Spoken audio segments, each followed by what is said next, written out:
Welcome to the Rim Break Rodeo. We hope this video helps. You start with the essentials. Confirm the exact label width and feed type so you don't jam the mechanism.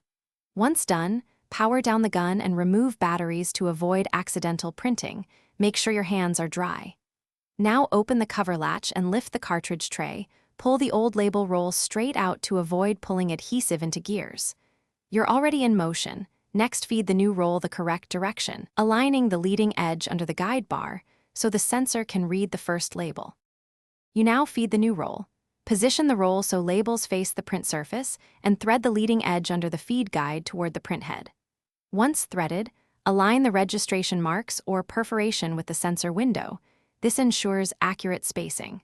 Hold a little tension on the roll to prevent slack as you advance labels manually 2 or 3 clicks, and then slowly close the cover while watching the label path. If anything shifts, reopen and reseat the roll to maintain straight feeding. Finish by reinstalling the batteries and running the gun's feed or calibration cycle. This teaches the sensor the label length. Then print 3 to 5 test labels, checking that text lines up and that impressions are clean. Adjust print pressure if needed. If labels misalign or skip, check the sensor position, confirm the label roll orientation, and increase feed tension slightly. One key troubleshooting tip: if adhesive drags into the gears, remove the roll and clean the path with isopropyl alcohol. Thanks for watching. Consider subscribing if we helped you.